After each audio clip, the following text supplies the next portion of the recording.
9 वाजल्यात एक्झॅक्टली. पटकन चॅटमध्ये सांगा. ऑडिओ क्लिअर आहे का? स्क्रीन दिसते आहे का? Harsh, hello Harsh. Okay, all okay. चला तर मग चालू करूया आपण.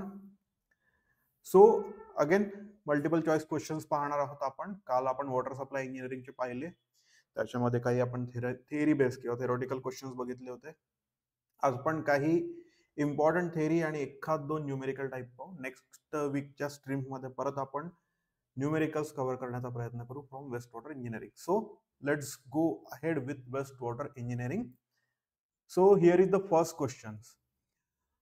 Which of the following statement correctly differentiate between dry weather flow and wet weather flow? तर सगळ्यात आधी हे समजून घ्यायचा प्रयत्न करू की when we say that dry weather flow is there, dry weather flow म्हणजे काय?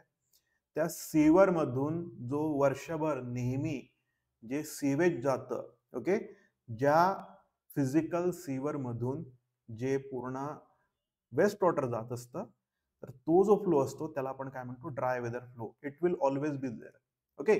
Now second term, wet weather flow. आता वेट वेदर फ्लो म्हणजे काय?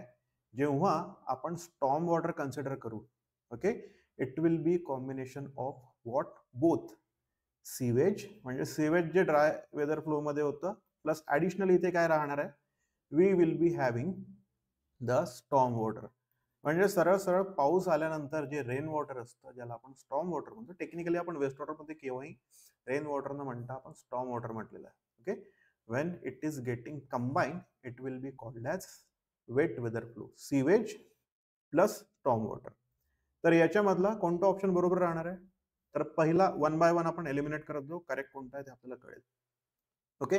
So let's see option A. Dry weather flow consist of only storm water. No, this is wrong. Then dry weather flow occurs only during summer, while wet weather flow occurs only during winter. See, dry weather flow जो आहे तो वर्षभर असतो, season specific नाही आहे. Dry weather flow is always there. सीवेजचा जो flow आहे तो नेहमी असतो. आणि जेव्हा आपण पाहतो आहे की वेट वेदर फ्लो जर वर्षभर तिथे युनिफॉर्मली येत असला पाऊस, तर तो वेट वेदर फ्लो होणार. किंवा रेनी सीझनला कन्फाईन असला तर तिथे मग आपण वेट वेदर फ्लो म्हणतो. त्याच्यामुळे विंटर किंवा समर असा काही इथला पॉइंट बनत नाही. So this is wrong. Now option C, dry weather flow is cause by sanitary sewage. Yes, जे कॉन्स्टंट असतं सीवर मधून जे नेहमी पास होणारच आहे, that will be the dry weather flow. आणि वेट वेदर फ्लो जो आहे, it will be combination of sewage and storm water, जे आपण सुरुवातीला ऑब्व्हियसली डिस्कस केलेलं आहे. Okay. So option C is the most correct till now. D आणि E पण पाहून घेऊ. Both dry weather flow and wet weather flow refer to sewage but differ based on presence of industrial waste. No, industrial waste आहे किंवा नाही याच्यावरून आपण DWF किंवा WWF हे डिसाइड करत नाही. आणि या टर्म इंटरचेंजेबल आहेत का? नाही. ड्राय वेदर फ्लो ही WWF म्हणजे वेट वेदर फ्लो सोबत आपण इंटरचेंज करून यूज करत नाही. They have their own specific meaning. Okay. Thereby option C is correct. Dry weather flow is by sanitary sewage. Wet weather flow is by combination of sewage plus storm water. ठीक है, चलो आगे बढ़ेंगे. Then, which of the following best differentiates between sewer and sewerage?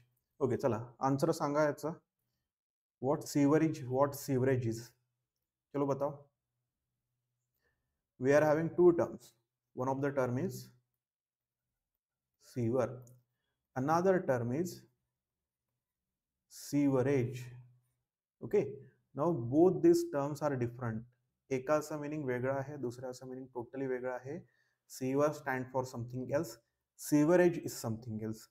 For example, जसं आपण waste water engineering जेव्हा आपण शिकत होतो, ओके, डिग्री प्रोग्राम मध्ये, तर तेव्हा आपला जो पहिला चॅप्टर होता introduction to waste water engineering किंवा सीवेज ट्रीटमेंट, जिथनं आपण चालू केलं शिकायला, तर तिथे आपण सुरुवातीलाच बघितलं होतं सीवर म्हणजे काय, सीवरेज म्हणजे काय, सलेज म्हणजे काय, वेस्ट वॉटर म्हणजे काय, या सगळ्या गोष्टी आपण डेफिनेशन वाईज शिकलो होतो. Nilesh, hello Nilesh. Nilesh is saying C. Okay. तर आपण एक एक ऑप्शन पाहू, एलिमिनेट करू आणि बरोबर कोणता आहे तो आपल्याला लक्षात येऊन जाईल. Sewer is a process, sewerage is a physical pipe. No, it is not like that. Sewer refers to single pipeline. No, sewerage includes only storm water. No, Now option C, sewer is a pipe carrying sewage, while sewerage refers to the overall system of collection and conveyance. Yes, this is the most correct answer here. आता मी जेव्हा पण option वाचताना किंवा आपण एखादा ऑप्शनला tick करतोय, हा बरोबर वाटतोय काइंड ऑफ, तेव्हा इथे आपण मोस्ट करेक्ट म्हणतो. Okay, see it will always happen in multiple choice question की जे दिलेले ऑप्शन्स आहेत 4 असतील किंवा 5 असतील, त्याच्यापैकी 50% फिट बसणारा, 60% फिट बसणारा, 10% फिट बसणारा असे ॲम्बिग्युएंट ऑप्शन दिलेले असतील. Okay, they will be causing confusion to you, कारण ते थोडे थोडे बरोबर सगळीकडेच वाटतात. पण जो मोस्ट करेक्ट असणार आहे, 100% जो त्या प्रश्नाचं उत्तर सॅटिस्फाय करतो आहे उत्तर म्हणून, तो आपल्याला काय करायचा, टिक करायचा. That's why I will always say the most correct option here. Okay, most correct किंवा 100% जो करेक्ट आहे तो कोणता आहे, सी. सीवर म्हणजे काय, तो फिजिकल जो पाईप आहे, तो मग पीव्हीसीचा आहे किंवा क्लेचा आहे, अर्धनवेअरचा आहे, कॉन्क्रीट आहे, आरसीसी आहे, तो जो फिजिकल पाईप आपल्याला डोळ्याने दिसतो, जो आपण ले करतो, त्याचा एक पूर्ण काय बनवतो, नेटवर्क बनवत जातो, ते जे फिजिकल एंटिटी आहे जी वेस्ट वॉटरला कॅरी करते, दॅट इज नथिंग बट अ सीवर, तो पाईप. ओके, आणि सीवरेज म्हणजे काय, द टेक्निक, आर्ट, सायन्स किंवा हा जो पूर्ण हे आहे नेटवर्क जो बनवतो आपण, कशासाठी, वेस्ट वॉटरला कॅरी करून न्यायला आणि त्याला एका ठिकाणी पोहोचवायला. Okay, to collect and to transport sewage, ही जी सगळी टेक्निक आहे, हा जो पूर्ण सिस्टीम आहे, ही जी पूर्ण मॅनेजमेंट आहे, ही कशामध्ये येते, sewerage. Okay, it is the way with which we are doing what, we are carrying the sewage, we are collecting the sewage, we are carrying the sewage and we are transporting it. Okay, sewerage. Okay, noun फॉर्मॅटमध्ये दिसतो हा, सीवर पण noun format आहे, but सीवर म्हणजे काय, तो फिजिकल पाईप, आणि सीवरेज म्हणजे या सगळ्या ज्या आपण गोष्टी केल्या त्या. Okay Nilesh, answer is C. Very good. चलो आगे बढ़ेंगे. ऑल राईट, अगेन आपल्याकडे सीवरशी रिलेटेड, सीवर सिस्टमशी रिलेटेड एक क्वेश्चन आहे. तर सगळ्यात आधी पाहू, सेपरेट सीवर म्हणजे काय, कंबाईन सीवर म्हणजे काय, पार्शली सेपरेट सीवर म्हणजे काय. See, when we are saying separate sewer म्हणजे दोन वेगवेगळ्या सीवर आहेत, याचा अर्थ काय की एक सीवर असणार आणि दुसरी आणखी एक सीवर असणार ॲडिशनली. तर जी सेपरेट सिस्टीम असते तिथे ड्राय वेदर फ्लो जो असतो, रेग्युलर जे सीवेज आहे ते कॅरी करण्यासाठी एक पाईप असणार आहे स्मॉलर डायमीटरचा, आणि दुसरा एक पाईप असणार आहे लार्जर डायमीटरचा, जो स्टॉर्म वॉटर कॅरी करतो. ओके, देन कंबाईन मध्ये काय असणार आहे की जे सीवेज आहे आणि जे स्टॉर्म वॉटर आहे ते दोन्ही एकाच पाईप मध्ये जातं. आणि मला सांगा, कंबाईन सीवर जे असतात, कंबाईन सीवर सिस्टीम किंवा कंबाईन सीवर जे असतात, त्यासाठी द बेस्ट शेप कोणता आहे, what is the best shape for combine system. चला चॅटमध्ये आन्सर सांगून ठेवा, तोपर्यंत आपण पार्शली सेपरेट सीवर सिस्टीम काय असतं ते पाहू. Now when we are looking at partially separate sewer system, तर तिथं काय असतं की हर्षचा आन्सर आलेला एक शेप. येस, कंबाईन जेव्हा आपण काय यूज करतो आहे, सीवर यूज करतोय, तेव्हा एक शेप असतात. एक शेप का, कारण जेव्हा ड्राय वेदर फ्लोस आहे तेव्हा जो खालचा डायमीटर आहे तो खूप इफिशियंटली कशाला कॅरी करणार, ड्राय वेदर फ्लोला.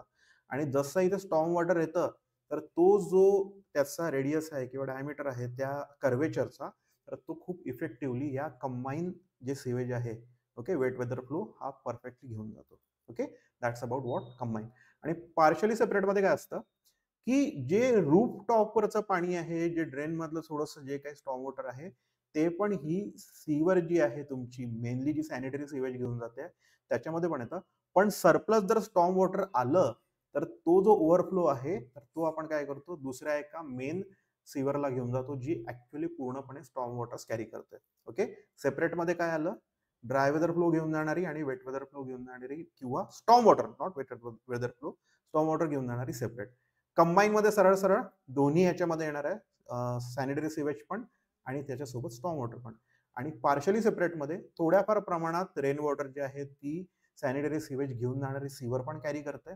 आणि जर जास्ती पाणी आलं, ओके, रेन वॉटर किंवा स्टॉर्म वॉटर जर जास्त आलं, तर तो जो ओव्हरफ्लो आहे तो जातो त्या सेपरेट स्टॉर्म ड्रेनमध्ये. ओके, तर चला इथे पाहूया आता ऑप्शन्स. आता आपल्याला काय विचारलंय की which of the following statement correctly differentiate between, या तीन मधलं डिफरन्शिएशन दिलं पाहिजे त्याने. Separate system is ideal for congested area, combined using hilly region. No, this is wrong. Then a combined system is preferred where rainfall is evenly distributed throughout the year, while separate system is used in areas with uneven rainfall. Yes, this seems to be very much right. Partially separate system carries only sanitary sewage, excludes storm water. No, याच्यामध्ये थोडंसं storm water येतं. Combined system is most suitable where deep excavations are difficult. No, जिथे easily एक्सकॅव्हेट करू शकतो तिथे आपण combine टाकतो, हे पण चुकीचं आहे. Separate system is always best choice regardless of geographical and climatic condition. No, this is wrong. Okay, separate system area with uneven rainfall आणि स्टीप स्लोप असतं, आणि जिथे डीप एक्सकॅव्हेशन काय असतात, डिफिकल्ट असतात, तिथे आपण काय करतो, देतो. तर इथे सगळ्यात करेक्ट वाटणारा कोणता आहे आपल्याकडे? Combine system is preferred where rainfall is evenly distributed. म्हणजे वर्षभर समजा पाऊस येत राहत असला तर तिथे कंबाईन द्यायला आपल्याला परवडतं. आणि सेपरेट सिस्टम कुठे देऊ आपण? Uneven rainfall. अनइवन रेनफॉल म्हणजे काय? सरळ सरळ रेनफॉल हा एका स्पेसिफिक सीझन मध्ये रेस्ट्रिक्टेड असेल. ओके, फॉर एक्झाम्पल जून ते सप्टेंबर पर्यंतच जर रेनफॉल येत असेल मॅक्झिमम प्रमाणामध्ये, तर तिथे आपण कंबाईन देऊन अर्थ नाही, कारण 8 महिने ती जी कंबाईन सीवर आहे ती फक्त आणि फक्त सॅनिटरी सिवेज कॅरी करेल. उरलेला त्याचा जो पोर्शन आहे तो ड्राय राहतो किंवा तो अनयुटिलाइज राहतो. Okay, thereby option B is correct here.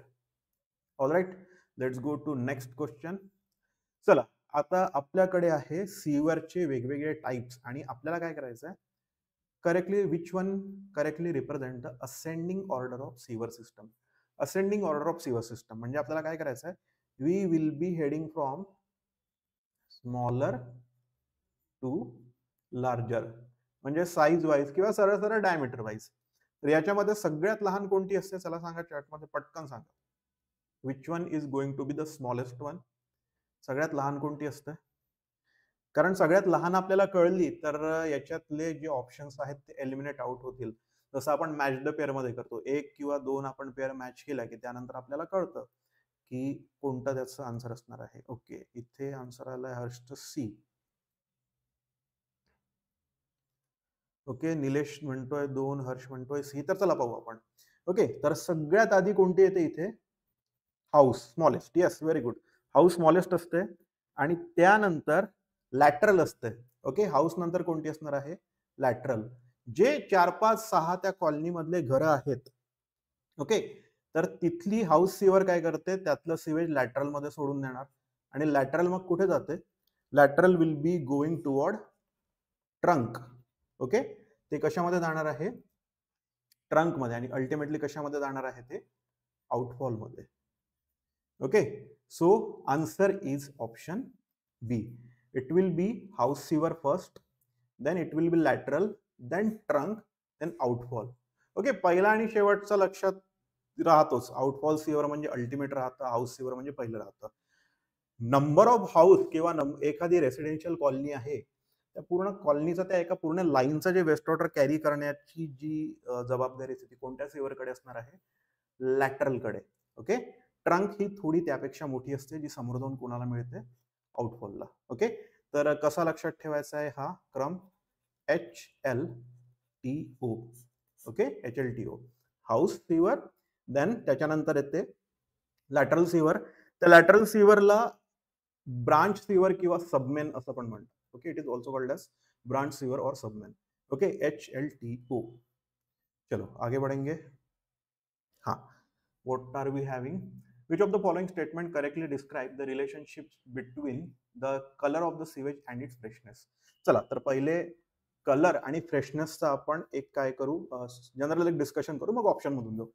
Whenever the sewage is fresh, okay, तर त्याच्यामध्ये त्या रिॲक्शन्स चालू व्हायच्या असतात. फ्रेश जे सिवेज असतं तर त्याचा कलर असा थोडासा येलोइश दिसणार किंवा लाइटर शेड दिसणार कलरच्या.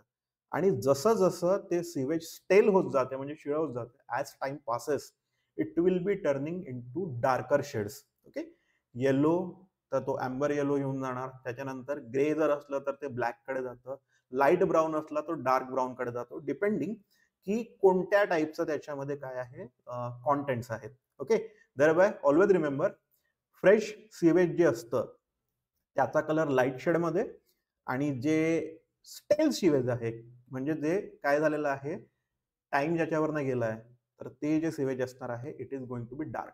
देअरबाय let's find out, fresh sewage is always black और dark brown? No. Then B काय म्हणताय? येलोइश ग्रे और लाईट ब्राऊन? म्हणजे फ्रेश असतं. Black dark brown sewage suggest that it is stale and septic. Yes, most correct इथे वाटतोय आपल्याला. Colour of sewage has no relation to its freshness. No, colour always has relation with freshness of the sewage or waste water. कलरमुळेच आपण waste वॉटरची ती property visually आपण काय करू शकतो, सांगू शकतोय. ती त्याची जी आयडेंटिटी आहे त्याच्या फ्रेशनेसची किंवा स्टेलनेसची, ते त्याच्या कलरमधनं कळतं. Fresh sewage and stale sewage always appear same colour. No, in some cases it may happen. For example, एखादं इंडस्ट्रियल वेस्ट वॉटर आहे, तर बाय डिफॉल्ट त्याचं कलर पिगमेंटेशन ब्लॅक आहे, त्याच्यामुळे ते ब्लॅक आधी पण किंवा ब्लॅक नंतर पण जनरली आपल्याला जे लक्षात ठेवायचं, जो स्टँडर्ड आहे, जो आपला थंब रूल आहे कशाबद्दलचा, फ्रेशनेस बद्दलचा, regarding by point of view of colour. तर कलर तसंच लक्षात ठेवायचं. फ्रेश सिवेजचे कलर लाईट असतात. ऍज टाइम गोज ऑन ते काय होणार आहे, डार्क होणार आहे, ब्लॅक होणार आहे, डार्क त्याच्या शेड ते पकडणार आहे. ओके, चला, कोणी कोणी सांगितलं इथे answer? Ashwini is saying B, Nilesh is saying B. Yes, correct answer correct आहे ऑप्शन बी. ओके, हे शेड्स असू शकतात डिपेंडिंग की कोणत्या टाईपचे त्याच्यामध्ये कंटॅमिनंट्स आहे. Okay, what are we having? DO. See, which of the following statements about DO in sewage are correct? See, DO असणं, त्याचं प्रमाण किती आहे त्यावरनं आपल्याला कळतं की त्याच्यामध्ये पोल्युशन किती आहे. ओके, आणखी डीओला अफेक्ट करणारे पॅरामीटर कोणते आहेत सांगा बरं. सिवेज मधला जो ऑक्सिजन आहे त्याला अफेक्ट करणारे पॅरामीटर कोणते कोणते आहेत? चला चॅटमध्ये सांगा पटकन. इफ वी रिड्यूस और increase the temperature what happens? चला सांगा. हा, yes, Harsh is saying temperature. Yes, जसं जसं टेम्परेचर वाढतं डीओ काय होतो, कमी होतो.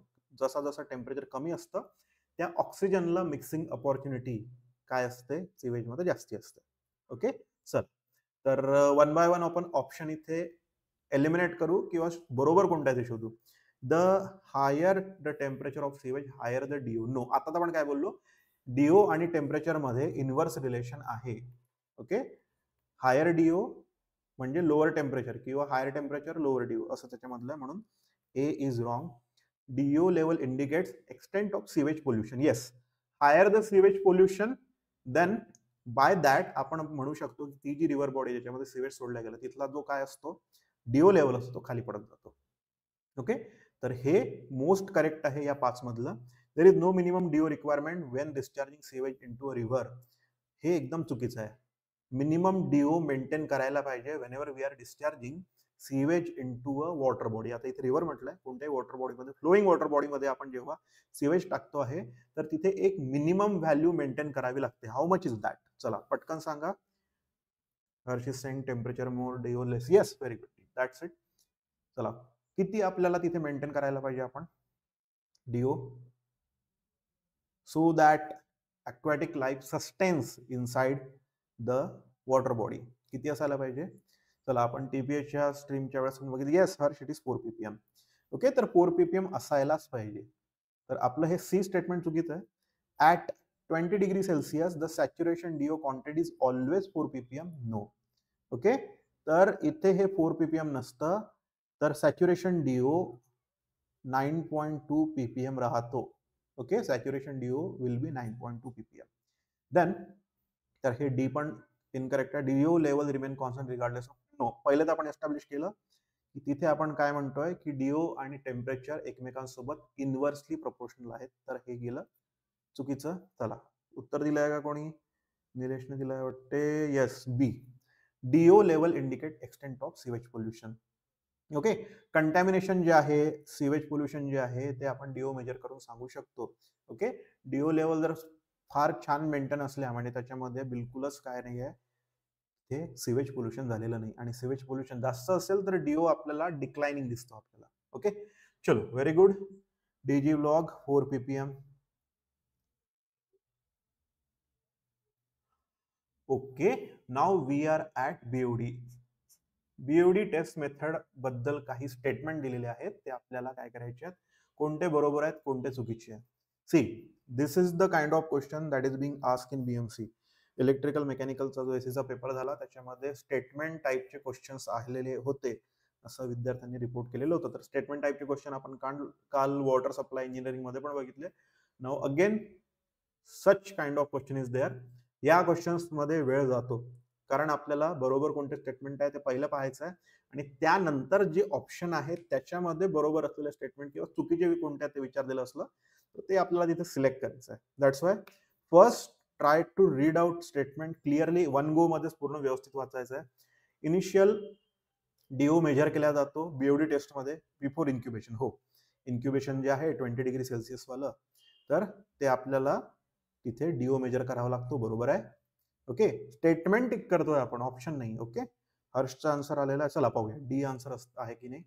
Sample is incubated for 5 days at 20 degree Celsius. Very good. Yes.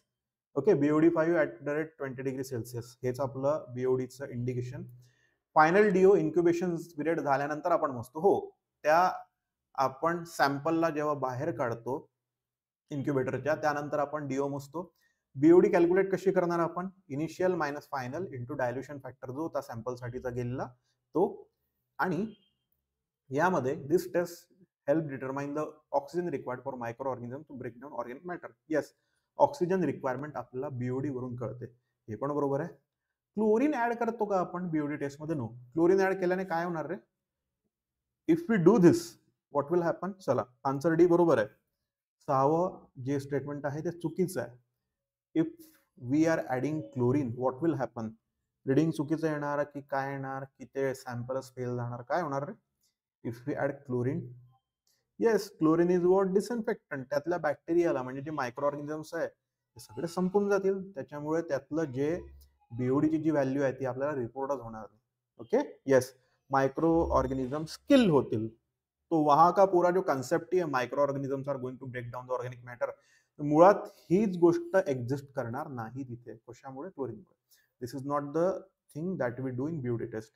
कारण आपल्याला माहिती आहे बीओडी टेस्ट बद्दलचं पूर्ण, म्हणून आपण हे काय केलं, चॉकआउट केलं, याला हटवून दिलं. ऑप्शन कोणता? हा, तर आता इथे ऑप्शन पहा कसे दिले. पहिले 2 बरोबर, पहिले 3 बरोबर, पहिले 4 बरोबर. तर आपलं कोणतं आलं? पहिले 5 बरोबर, 6वा चुकीचा, म्हणजे ऑप्शन डी आपला बरोबर आहे. ऑलराइट, चलो आगे बढ़ेंगे. Okay, what is population equivalent? आता पॉप्युलेशन इक्वॅलंट म्हणजे काय, पी म्हणजे काय? फॉर एक्झाम्पल, एखादी इंडस्ट्री XYZ अमाऊंट ऑफ काय करते आहे, बीओडी जनरेट करते आहे. ओके, त्या इंडस्ट्रीला तिथल्या म्युनिसिपल कॉर्पोरेशनला किंवा जी काही एजन्सी असेल त्यांचं जे वेस्ट वॉटर येत आहे, जे ट्रीट करावं लागत आहे, तर त्याला त्या इंडस्ट्रीला त्याचे चार्जेस पे करावे लागतील. तर मग ते चार्जेस कसे पे करायचे, किंवा मग ती क्वांटिफिकेशन जी आहे त्या व्हॅल्यूज आहेत त्या कशा काढायच्या? मग त्याच्यासाठी आपण एकदम सिंपल टर्म काढली की एक व्यक्ती, एक अमुक व्यक्ती जर काही specific amount of BOD generate करतो तर ती इंडस्ट्री किती व्यक्तींच्या इक्वॅलंट ती बीओडी जनरेट करते. As simple as that. म्हणजे फॉर एक्झाम्पल की एखादी इंडस्ट्री आहे ती 4,000 किंवा 40,000 ग्रॅम काहीतरी अशी बीओडी डेव्हलप करते. इतकी कमी नसते, खूप जास्ती असतात त्याचे, 400, 500 kilo, 1000 kilo and so on. आणि इथे समजा आपण म्हटलं की एक व्यक्ती 40 ग्रॅम बीओडी दिवसाला पर कॅपिटा पर डे इतकी बीओडी जनरेट होते. तर मग आपण काय समजलो इथनं, हा एक 0 कट केला तर 4000 काय आला, पी. म्हणजे ती इंडस्ट्री, नाही सॉरी 1000, ओके 4 इथे कट केला. ती इंडस्ट्री 1000 लोकांच्या इक्वॅलंट काय करणार आहे, तेवढं बीओडी जनरेशन देणार आहे. As simple as that. तर इथे आपण पाहू, measure of total nitrogen content, no, it is not the way. A unit used to compare industrial wastewater with domestic sewage based on BOD load. This is the most correct. Ratio of total sewage volume to population of city, no. A method of estimating, हाँ इथे थोडंसं confuse होऊ शकतं. Okay, population equivalent मग परत population of city, no, this is not the way. Total water consumption industrial area, no. Factor use to determine chemical composition of sewage, no. Okay, P is simply, P कसं देणार, total BOD generated by industry divided by standard per capita BOD. Okay, हे simple division म्हणजे population equivalent. एक व्यक्ती 100 unit किंवा 100 mg per litre जर BOD generate करत असेल आणि ती इंडस्ट्री 1000 तिथे काय करते आहे, mg पर लिटर बनवते आहे, तर मग त्याचा तो 10चा पॉप्युलेशन इक्वॅलंट. सिम्पली इंडस्ट्रीचं किती आहे आणि स्टँडर्ड काय दिलेलं आहे, या दोन्ही गोष्टींना काय फ्रॅक्शनमध्ये टाकायचं आणि तेवढ्या लोकांच्या इक्वॅलंट, पॉप्युलेशन इक्वॅलंट म्हणजे किती लोक लागतील तितकी बीओडी जनरेट करायला. हा सिंपल हा नंबर आहे. ओके, अजिबात डिफिकल्ट टर्म नाही. Population equivalent is a very easy term. किती लोक लागतील तेवढी बीओडी जनरेट करायला, असं काहीतरी लक्षात ठेवा. Okay, so answer is B. A unit use to compare industrial waste water with domestic sewage based on BOD load. चलो, गॉट इट. आन्सर दिलाय का हर्षने? Yes, B. Okay, same thing जी आता आपण डिस्कस केली, आता आपल्याला करायचं आहे इथे कॅल्क्युलेशन. ओके, सी इथे काय म्हटलंय, industry discharges waste water BOD 5 load of 40 kilogram per day. तर आपण इंडस्ट्रीचं लिहून घेऊ. इंडस्ट्रीचं किती आहे? 40 किलोग्राम. ओके, आणि स्टँडर्ड एक दिलेलं असणार आहे त्याच्यामध्ये, BOD 5 of domestic sewage average standard किती? 0.08 kg किंवा ते 80 ग्रॅम वगैरे दिलेलं असणार. केजी मध्ये कन्वर्ट करून द्यायचं त्याला. ओके, सो स्टँडर्ड जे आहे ते किती दिलेलं आपल्याला? 0.08. आणि आपण काय बोललो होतो प्रिव्हियसली, तर आपण फॉर्म्युला लिहिला काय, इंडस्ट्रीची जी क्वांटिटी आहे ती, आणि डिनॉमिनेटर मध्ये टाकायचं काय, जे ॲव्हरेज स्टँडर्ड आहे बीओडी 5चं. ओके, तर हे किती येणार? Okay, it is going to be 0.08, it is going to be 500. चला, आन्सर दिलाय का? येस, हर्ष आणि निलेश. निलेश काय म्हणतो? 200 नाही. सरळ सरळ काय केलं आपण? 40, हा निलेश आन्सर डी आहे. 40 divided by 8 into 10 to the power -2. Okay, तर इथे किती येणार आन्सर त्याचं? 500. Okay, see 5 into 10 to the power 2, 500 should be the answer. आलाय ऑप्शन डी. म्हणजे परत आपण इथे नंबरने समजून घेऊ. एक व्यक्ती किती करते आहे BOD generate? 0.08 kilogram per day per person, किंवा 0.08 किलोग्राम एका दिवसाला. आणि हेच इंडस्ट्रीचं बीओडी लोड किती येत आहे? 40 किलोग्राम पर दिवस. तर मग आता किती लोक लागतील 40 किलोग्राम बनवण्यासाठी? बीओडी इक्विव्हॅलंट त्याचा किती लोक लागणार आहे? 500. म्हणजे तिथलं जे सिवेज आहे त्याची जी स्ट्रेंथ आहे, it is equivalent to that of generated by 500 people. Okay, इतकी त्याची स्ट्रेंथ आहे. म्हणजे आता हे याच्या इक्विव्हॅलंट आहे. जे काही कॉर्पोरेशन किंवा जी काही एजन्सी असेल जी त्या इंडस्ट्रियल वेस्ट वॉटर जे काही आहे, तर त्याला चार्ज करते किंवा त्याला तितकं तेवढं अमाउंट द्यावी लागते. It will B using this number. ठीक, चलो आगे बढ़ेंगे. स्लज डायजेशन प्रोसेस बद्दलच्या काही स्टेटमेंट्स आहेत. Okay, C digested sludge is stable tarry black solid that is free of pathogenic bacteria. Yes, sludge जेव्हा कम्प्लिटली डायजेस्ट होतो तर तेव्हा तो स्टेबल असतो, अनस्टेबल नसतो. त्यातले मायक्रो ऑर्गॅनिझम्स वगैरे सगळं गेलेलं असतं, आणि बॅक्टेरिया पण, हा ऑब्व्हियसली समोर तेच दिलंय, and it is free of pathogenic bacteria. Yes, this is correct. Sludge digestion झाल्यानंतर तो स्टेबल होतो, स्टॅबिलायझेशन होऊन जातं त्याचं. त्यानंतर volume of digested sludge is twice that of volume of undigested. No, digest झालेला जो स्लज आहे त्याची व्हॉल्यूम रिड्यूस होते. ओके, किती? नियरली 1/3 होतो तो अनडायजेस्टेडच्या. त्याच्यामुळे स्टेटमेंट नंबर जे 2 आहे ते आहे wrong. Supernatant liquor contains finely divided solid and has BOD of about 3000 ppm. Yes, 3000 ppm पर्यंत mg पर लिटर त्याची बीओडी जाऊ शकते, राहते. तर हे आहे स्टेटमेंट करेक्ट. त्यानंतर जे गॅसेस येतात, जे डायजेस्टर मध्ये आपण स्लज टाकला तर तिथले जे गॅसेस निघतात, इट मोस्टली म्हणजे मेजर काय असतं त्याच्यामध्ये? मिथेन. फ्लेमेबल असतो हा. Okay, we can burn it off. तुम्ही एखाद्या सिवेज ट्रीटमेंट प्लांटला व्हिजिट दिली असेल तर तुम्ही तिथे स्लज डायजेस्टर बघितलं असेल. इट लुक समथिंग लाईक दिस. त्याचा जो टॉप असतो तो कसा असतो रे? त्याला सांगा, तुम्ही सांगा पटकन. हर्ष, निलेश, कैसा रहता है वो डायजेस्टर का top? What is the shape of the disaster? त्या टॉप कसा असतो? Because it will be holding gases, तर तो गॅस होल्ड करायला पाहिजे त्याने, म्हणून त्याचा टॉप कसा दिलेला असतो? ऑल राईट, तर इथे मिथेन, हा dome shape. Very good Nilesh. Dome shape असतो, तो गॅस पकडून ठेवतो आणि तो गॅस आपण बर्न ऑफ करून टाकतो. मोस्टली असंच करतो, बर्न ऑफ करतो. Yes Harsh, dome type it is. आणि काही प्रमाणात CO2 राहणार, आणि ट्रेसेस असतात नायट्रोजन आणि H2S चे. हे पण बरोबर आहे. पहिलं बरोबर आलं आपलं, तिसरं बरोबर आलं, चौथं आलं. पाचवं पाहूया. Supernatant liquor is directly discharge into river without further treatment. No, very wrong. का? आताच काय बघितलं आपण? सुपर नटन जे लिक्विड असतं त्यामध्ये नियरली 3000 mg पर लिटर इतकं बीओडी असू शकतं. त्यामुळे आपण त्याला विदाउट ट्रीटमेंट पाठवू शकत नाही. म्हणजे आपले स्टेटमेंट कोणते कोणते बरोबर आले? पहिलं, तिसरं आणि चौथं. 1, 3, 4 पहा कशात आहे. ओके, ऑप्शन ए, हा हाय बीओडी आहे ना, त्याच्यामुळे आपण डायरेक्टली सोडू शकणार नाही, त्याला ट्रीटमेंट द्यावीच लागते. Option A will be the one. 1, 3 and 4 are correct. 2 आणि 5 चुकीचं आहे. चला समोर जाऊया. ओके, स्लज डिकम्पोजिशनच्या स्टेजेस आपल्याला सांगायचे आहेत. एक दिलेली आहे. ओके, इथे 1 2 3 द्यायचा बाकी आहे का? चला, हे आहे समजा 1, हे आहे 2 आणि हे आहे 3. चला ऑर्डर सांगायच्या.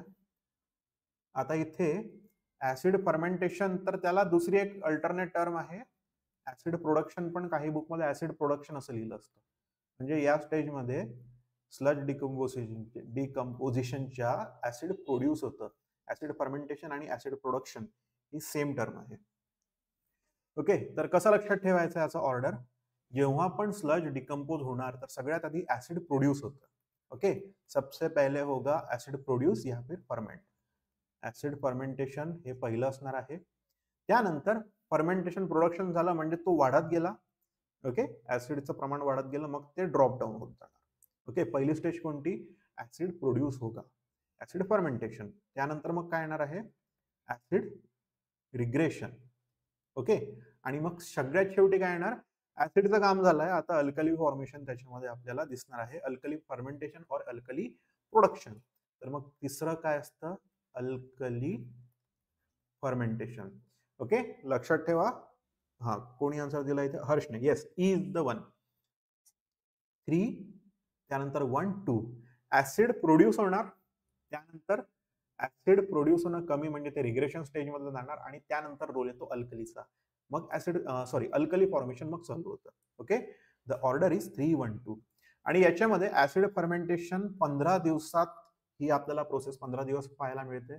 ऍसिड रिग्रेशन जे आहे ते जरा लांब चालतं, 3 महिने म्हणजे 90 दिवसापर्यंत चालत राहतं. 3 मंथ और 90 डेज. आणि हे जे अल्कली फर्मेंटेशन आहे ही प्रोसेस 1 महिना चालते. ओके, म्हणजे नॉट एक्झॅक्टली 15 नाही, 2 वीक असं काहीतरी त्याचं हे असतं. 3 महिने आणि 1 महिना, ही पण व्हॅल्यूज लक्षात ठेवा.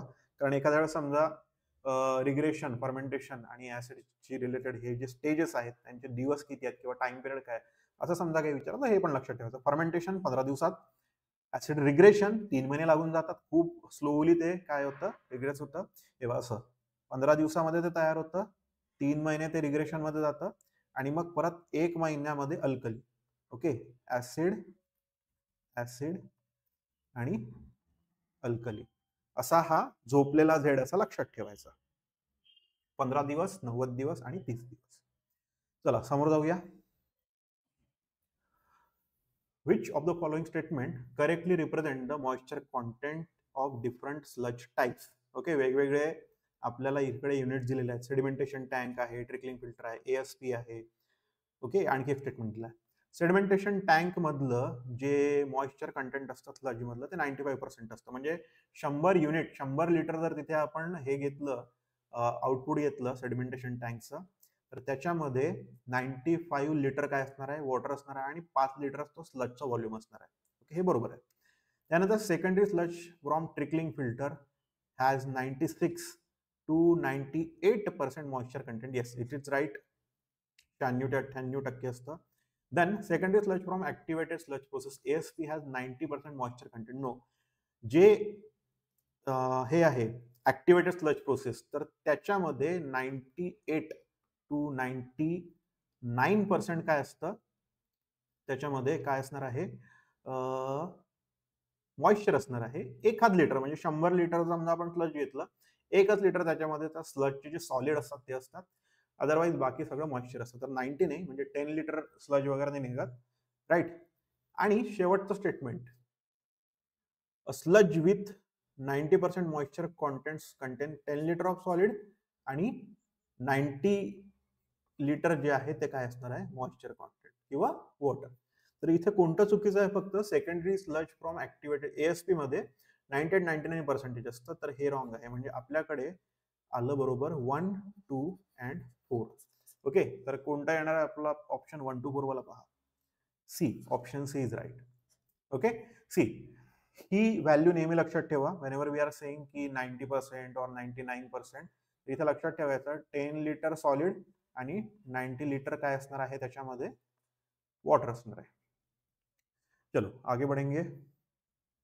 Okay, 2 sludge samples have moisture content of 90 and 95% respectively. How do their solid content and quantity compare?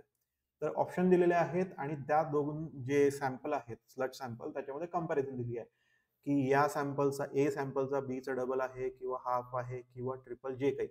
सगळ्यात आधी आपण काय करायचं, since we have been given 2%, तर याला आपण 90% वाल्याला ए म्हणू आणि जो 95% वाला आहे त्याला आपण बी म्हणू. आता जेव्हा आपण 90% वाला म्हणतो तर इथे असणार आहे 10 लिटर सॉलिड आणि 90 लिटर वॉटर. ओके, कारण 90% आणि 95% वाल्यामध्ये काय असणार आहे, 5 लिटर सॉलिड असणार आहे आणि 95 लिटर काय असणार आहे याच्यामध्ये वॉटर असणार आहे.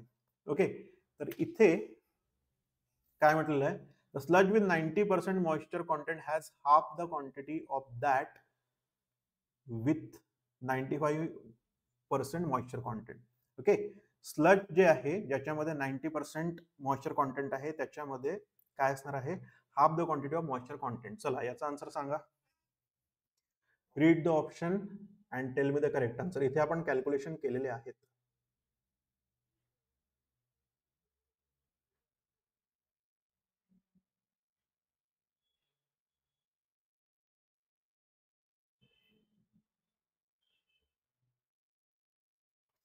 ओके, निलेश म्हणतोय प्रिव्हियस क्वेश्चन मध्ये 99.9 0.01 सॉलिड. नाही नाही नाही नाही, कुठे सी, जेव्हा आपण 90% मॉइश्चर म्हणतो 90%, ओके 90% जेव्हा म्हणतो आहे आपण तर याचा अर्थ काय, 90/100. ओके, चला इथे परत लक्ष द्या. when we are saying 90% it is nothing but 90/100. Moisture content 90% आहे असं म्हटलं आपण, याचा अर्थ काय की 90 युनिट्स काय असणार आहे वॉटर किंवा मॉइश्चर कंटेंट. उरलेलं 10% म्हणजे काय किंवा 10 युनिट्स म्हणजे काय, सॉलिड्स. ओके, आणि तू जे म्हणतो 99.99 आणि असं, तर जेव्हा आपण म्हणू 99.9% मॉइश्चर कॉन्टेंट तर 99.9 लिटर जे आहे, समजा आपण 100 लिटरला याला हे केलं, ओके, तर इथे मग 0.1 लिटर काय असणार आहे सॉलिड. ओके, चला समोरच्या क्वेश्चनकडे जाऊ.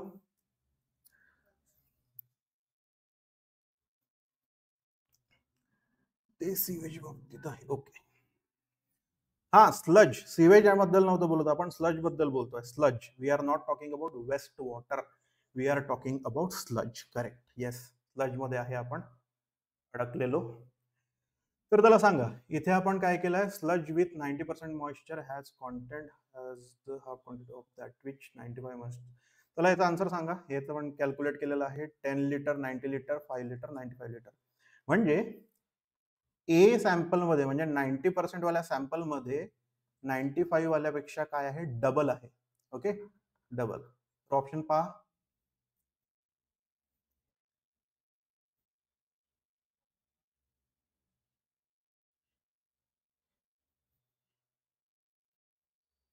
ओके, कॅल्क्युलेशन मी केलेले आहे, डू कमेंट.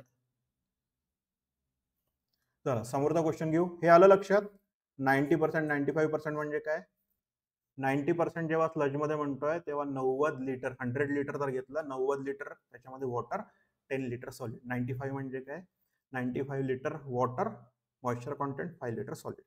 ठीक आहे, चला समोर चला. Hydraulic loading range for high rate trickling filter म्हणजे HRTF आणि LRTF असतो दुसरा. Okay, high rate trickling filter आणि लो रेट ट्रिकलिंग फिल्टर. तर याच्यामध्ये आपल्याला काय दिलेलं आहे की हायड्रॉलिक लोडिंग रेंज आपल्याला सांगायची आहे. तर जेव्हा आपण हाय रेट ट्रिकलिंग फिल्टर म्हणतो तेव्हा ही व्हॅल्यू सरळ सरळ लक्षात ठेवा, 110 to 330 MLD million litre per hectare per day. Okay, 110 to 330. आणि जेव्हा आपण पाहू LRTF म्हणजे लो रेट ट्रिकलिंग फिल्टर तर याच्यामध्ये ती असणार आहे 22 to 44. Okay, just remember the values here. 110 ते 330 HRTF मध्ये जातं पर हेक्टर पर डे आणि 22 ते 44 असतं लो रेट मध्ये. ठीक आहे, चलो आगे बढ़ेंगे. Organic loading. Okay, organic loading म्हणजे काय, ज्याच्यामध्ये त्याचं BOD कॉन्टेंट किती आहे, म्हणजे आपण त्यातलं लोड ऑर्गॅनिक मॅटर असणारा आपण लोड किती त्याच्यावर देतो, how much we apply so that it gets filter. Obviously आपण काय पाहतो आहे, ट्रिकलिंग फिल्टर. ट्रिकलिंग फिल्टर चला सांगा कोणत्या टाईपचा आहे, सस्पेंडेड ग्रोथ टाईपचा आहे की अटॅच ग्रोथ टाईपचा आहे. इज इट सस्पेंडेड और अटॅच? सस्पेंडेडचा एक एक्झाम्पल देतो मी, ऍक्टिव्हेटेड स्लज प्रोसेस. अटॅचचं सांगा, अटॅचचं कोणतं कोणतं आहे? अटॅचचं एक्झाम्पल आहे रोटेटिंग बायोलॉजिकल कॉन्टॅक्टर. आणखी कोणतं आहे? ट्रिकलिंग फिल्टर कशामध्ये येतं, सस्पेंडेड मध्ये येतं की अटॅच मध्ये येतं? ओके. आणि organic loading rate for low rate trickling filter जे आहे, it is nothing but 900 to 220 of BOD per hectare metre. Okay. आणि हे जे आहे आपलं trickling filter, it is nothing but attach growth. ते जे त्यातले स्टोन्स असतात किंवा ब्रिक बॅट्स असतात किंवा जे काही मीडिया आपण टाकली आहे त्या ट्रिकलिंग फिल्टरमध्ये, the waste water trickles on that, त्याच्यामध्ये ते ट्रॅप होतं आणि तिथे अटॅच ग्रोथ पूर्ण ती मेम्ब्रेन, तिथे ती बायोफिल्म तयार होते आणि त्याच्यामुळे प्युरिफिकेशन होतं. ओके, चला समोर जाऊया. All right, this is about self purification of reverse. तर याच्यामध्ये आपल्याला प्रोसेस आणि त्याचं डिस्क्रिप्शन काय करायचं, मॅच करायचं. तर सगळ्यात आधी आपण पाहू डायल्युशन आणि डिस्पर्शन. डायल्युशन आणि डिस्पर्शन मुळे काय होतं की जे काही कॉन्सन्ट्रेशन आहे, हा ट्रिकलिंग फिल्टर अटॅच असतं, करेक्ट निलेश? तर याच्यामध्ये आपल्याला पाहायचं आहे की डायल्युशन आणि डिस्पर्शन मुळे काय होतं की एका स्पॉटला जे सगळं काही सिवेज आलं आहे ते डिस्पर्स होणार, it will be getting distributed in the body of water. आणि डायल्युशनमुळे त्याचं काय होणार आहे, कॉन्सन्ट्रेशन कमी होतं. तर चला इथे 3 नंबरचा जो पॉईंट आहे तो आपल्याला दिसतोय बरोबर. ओके. आणि ऑप्शन जर पाहिले, हा जे आपण बोललो होतो करेक्ट स्टेटमेंट चूज करून टाईपचा जर क्वेश्चन असला किंवा मॅच द पेअरचा क्वेश्चन असला, तर तिथे आपल्याला एक ऍडव्हान्टेज असतो की 1, 2 किंवा 3 पेअर आपण काढले किंवा 1 किंवा 2 स्टेटमेंट आपण बरोबर ओळखले तर आपल्याला ऑप्शन टिक करता येतो, तिथे वेळ वाचतो. तर इथे समजा आपण पाहिलं तर गॅरंटीने आपण म्हणतो की डायल्युशन डिस्पर्शनमुळे मिक्सिंग ऑफ सिवेज होतं आणि पोल्युटंट कॉन्सन्ट्रेशन कमी होतं. हे नक्की इथे होत आहे, नो डाऊट अबाउट दॅट. त्याच्यामुळे ऑप्शन एच असायला पाहिजे, कारण ए ची पेअर 3 सोबत फक्त ऑप्शन ए मध्ये आहे. ओके, चला ऑप्शन ए 99% बरोबर आहे असं धरून चालू आपण. पण फॅक्टर ऑफ सेफ्टी मध्ये आपण 1-2 आणखी पेअर मॅच करू आणि पूर्ण जे ऑप्शन्स आहेत ते सगळे क्रॉस चेक होऊन जातात. सेडिमेंटेशन मध्ये काय होतं, suspended solid will be settling, है ना? म्हणजे बी काय आलं, 4 सोबत आहे का, B4. सी काय म्हटलं, sunlight, photosynthesis by micro organism, किंवा इथे युव्ही जर दिलेलं असतं, युव्ही डिसइन्फेक्शन, युव्ही इरॅडिएशन जर म्हटलं असतं ते पण बरोबर होतं. तर सी इज विथ 5. ऑक्सिडेशनचं काय म्हटलेलं आहे, तर oxygen from air replenish depleted DO, किंवा ऑक्सिडेशन रिॲक्शन असते ती पण त्या ऑर्गॅनिक मॅटरला काय करते, तिथे रिड्यूस करत जाते. आणि रिडक्शन मध्ये पण काय होतं की anaerobic बॅक्टेरिया ब्रेकडाऊन करतो complex organic matter into simpler constituent such as methane is there और CO2 इज देअर. हे anaerobic बॅक्टेरियाचं काम. म्हणजे ए जी पेअर होती 3 सोबतची, तिनेच आपल्याला इथे आन्सर दिला. पण खूपदा असं होतं की पहिलं आणि शेवटचं असं कॉमन काहीतरी देतात बरोबर जे असतं ते, आणि मग तो क्वेश्चन आपल्याला आणखी 1-2 पेअर ट्रॅक करून तिथे मग ते मॅच करावं लागतं. मॅच द पेअर मध्ये नेहमी लक्षात ठेवा, you do not have to look for answer of each columns element with others column element. तुम्ही 3-4 पर्यंत, समजा 5 असले तर मिनिमम 2 वर तर माहीत पडून जातं. तिसरा फॅक्टर ऑफ सेफ्टीसाठी शोधायचा, ऑप्शन जर अँबिग्युएंट नसले तर. आणि खूप जर कॉम्प्लेक्स तिथे ऑप्शन असले किंवा 2-3 पेअर ते बाय डिफॉल्ट देतात आणि कठीण जे असतात तेच मुद्दाम काहीतरी मॅच द पेअर साठी राहू देतात, तर त्या केसमध्ये पूर्ण शोधायचे. अदरवाईज 1-2 पेअर मध्येच तुम्हाला पूर्णच्या पूर्ण आन्सर तिथे लगेच कळून जातं. ठीक आहे. Okay, what is sewage sickness? Sewage sickness म्हणजे काय? आता होम सिकनेस असतं किंवा समथिंग एखाद्या गोष्टीमुळे सिकनेस होतं, मग सिवेज सिकनेस म्हणजे काही आजार आहे का, किंवा काही डिझीज आहे का, किंवा तो काही प्रॉब्लेम आहे का, काही इन्फेक्शन आहे का? नाही, it is nothing but sewage sickness म्हणजे काय, फॉर एक्झाम्पल एखाद्या पीस ऑफ लँडवर तुम्ही कंटिन्युअसली काय केलं, सिवेज अप्लाय करत राहिले. ओके, हा हर्षचा आन्सर आले, पण इथे निलेशचा पण आन्सर आलाय. Continuously if you are applying sewage for irrigation purpose, किंवा कोणत्याही पर्पजसाठी तुम्ही काय केलंय, तिथे सिवेजच्या जमिनीवर पसरून दिलं, तर एका लिमिट पर्यंत जसं रिव्हरची एक कॅपॅसिटी असते सेल्फ प्युरिफिकेशनची, तशी जमिनीची पण कॅपॅसिटी असते त्या आलेल्या सिवेजला होल्ड करायची.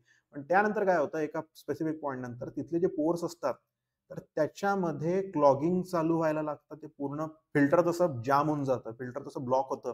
तशी ही जमीन पण काय होणार, त्यातले सगळे जे पोर्स आहेत, ओके, पर्फोरेशन्स आहेत, ते ब्लॉक होतील आणि तिथे अनारोबिक कंडिशन चालू होतात. अनारोबिक कंडिशनमुळे तिथे स्मेल यायला लागतो. ओके, तर तिथली जमिनीचा जो पोत म्हणतो आपण, किंवा जमिनीचा जो कस आहे, किंवा जमिनीची जी क्वालिटी आहे ती खराब होत जाते. त्यालाच आपण काय बोलतो, sewage sickness. Okay, it is nothing but, हा इथेच म्हटलंय, clogging of soil word due to continuous sewage application leading to anaerobic condition. Continuously जर आपण दिलं, त्याच्यामध्ये इंटरमिडिएट जर ठेवलं नाही, तर ते पोर्स जे आहेत, जमिनीचे वर्ड्स जे आहेत सरळ सरळ, ते ब्लॉक होतात आणि त्यामुळे हा प्रॉब्लेम इथे क्रिएट होतो. Okay, excessive sewage treatment causing loss of nutrient, हे काही बरोबर नाही. सीवेज इव्हॅपोरेशन नाही, इन्फेक्शन नाही आहे, किंवा हे जे सीवेज सिकनेस अजिबातच माहित नाही आहे काय आहे, म्हणजे वाचलंच नाही मी कधी, मग मला पहिलं पण वाटू शकतं की ड्रिंकिंग कंटॅमिनेटेड सीवेज वॉटर म्हणजे सीवेज पोटात गेलं कोणत्या तरी फॉर्मॅटमधून, म्हणून मला सीवेज सिकनेस झाला. No, it is about soil that is getting anaerobic condition developed onto it because continuous sewage application was there and it caused blocking of the pores, and that's why anaerobic condition took place and the reaction took place. That's why methane came out, then CO2 came out, आणि या सगळ्या गोष्टी तिथे व्हायला लागल्या. त्या जमिनीला काय झालं, सीवेज सिकनेस.